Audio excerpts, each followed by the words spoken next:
معزز سامعین و ناظرین، آپ صلی اللہ علیہ وآلہ وسلم کی پیدائش سے پہلے ہی آپ کے والد جناب عبداللہ رضی اللہ تعالیٰ عنہ کا انتقال ہو چکا تھا۔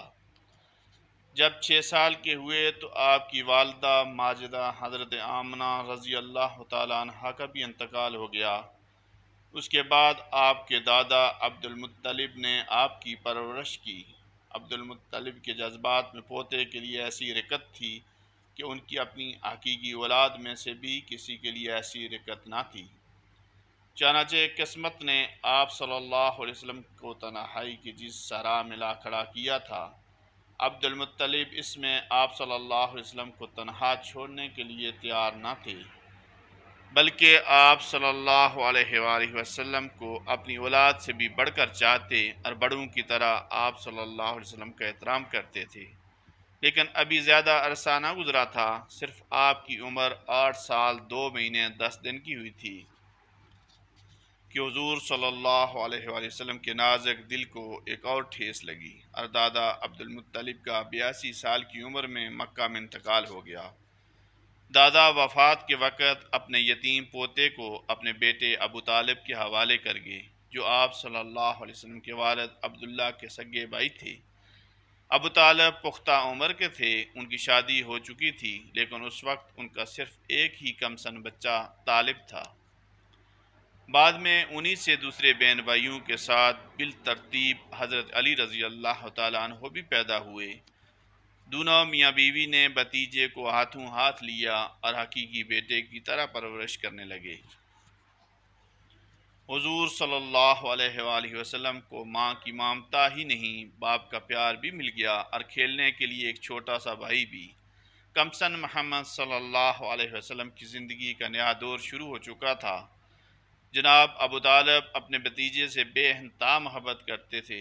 ابن عساکر نے جہنیہ بن عرفتہ سے ایک روایت کی ہے کہ جب وہ مکہ آئے تو قریش کے لوگ ابو طالب سے کہہ رہے تھے کہ وادی قید کا شکار ہے، بال بچے فاقے کی زد میں ہیں، چلیے بارش کے لیے دعا کیجیے۔ ابو طالب ایک بچے کے ساتھ باہر تشریف لائے۔ بچہ انتہائی پر نور معلوم ہوتا تھا، اس کے ارد گرد اور بھی بچے تھے۔ جناب ابو طالب نے محمد صلی اللہ علیہ وسلم کا ہاتھ پکڑ کر ان کی پیٹھ کعبہ کی دیوار سے ٹیک لگا دی۔ آپ صلی اللہ علیہ وسلم نے ان کی انگلی پکڑ رکھی تھی۔ اس وقت آسمان پر بادل کا ایک ٹکڑا بھی نہ تھا، لیکن دیکھتے ہی دیکھتے ادھر ادھر سے بادلوں کی آمد شروع ہو گئی اور ایسی دھواندار بارش ہوئی کہ وادی میں سیلاب آ گیا، شہر و بیاباں شاداب ہو گئے۔ بعد میں ابو طالب نے اس واقعے کی طرف اشارہ کرتے ہوئے محمد صلی اللہ علیہ وسلم کی مدح میں کہا تھا، وہ خوبصورت ہیں، ان کے چہرے سے بارش کا فیضان طلب کیا جاتا ہے، یتیموں کے ماوا اور بیواؤں کے محافظ ہیں۔ سادہ زندگی اور اس کی ذمہ داریوں نے رسول اللہ صلی اللہ علیہ وسلم پر کم عمری ہی میں اثر ڈالا اور زندگی کو خوشباشی اللہ ابالی کی نظر سے دیکھنے کے بجائے اس پر سنجیدگی سے غور کرنے پر مائل کیا ہوگا۔ شاید یہی وجہ تھی کہ آپ صلی اللہ علیہ وسلم 12 سال کی عمر میں ہی چچا کے ساتھ تجارتی قافلے میں جانے کے لیے مشتاق نظر آتے ہیں اور ساتھ چلنے کے لیے اصرار کرتے ہیں۔ علیم چچا محبوب بھتیجے کی فرمائش کیسے ٹالتے؟ کم عمری کے باوجود طویل سفر پر لے جانے کے لیے تیار ہو گئے۔ ابو طالب آپ صلی اللہ علیہ وسلم کو ساتھ لے کر ملک شام کے سفر پر نکلے اور بصرہ پہنچے۔ بصرہ شام کا ایک مقام اور حوران کا مرکزی شہر ہے۔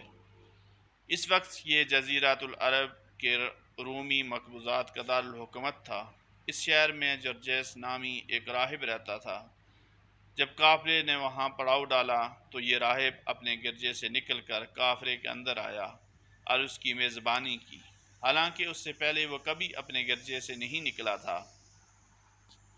اس نے رسول اللہ صلی اللہ علیہ وسلم کو آپ صلی اللہ علیہ وسلم کے اوصاف کی بنا پر پہچان لیا اور آپ صلی اللہ علیہ وسلم کا ہاتھ پکڑ کر کہا، یہ سید العالمین ہیں، انہیں سید العالمین بنا کر بھیجا گیا ہے۔ ابو طالب نے کہا، آپ کو یہ کیسے معلوم ہوا؟ اس راہب نے کہا، تم لوگ جب گھاٹی کے اس جانب نمودار ہوئے تو کوئی بھی درخت یا پتھر ایسا نہ تھا جو سجدہ کے لیے جھک نہ گیا ہو، اور یہ چیزیں انبیاء علیہ السلام کے علاوہ کسی انسان کو سجدہ نہیں کرتی۔ پھر میں انہیں مور نبوت سے بھی پہچانتا ہوں جو کندھے کے نیچے نرم ہڈی کے پاس سیب کی طرح ہے، اور ہم انہیں اپنی کتابوں میں بھی پاتے ہیں۔ اس کے بعد اس راہب نے ابو طالب سے کہا کہ انہیں ملک شام نہ لے جاؤ، کیونکہ یہود سے خطرہ ہے کہ کہیں وہ انہیں کوئی نقصان نہ پہنچائے۔ اس پر ابو طالب نے آپ صلی اللہ علیہ وسلم کو مکہ واپس بھیج دیا۔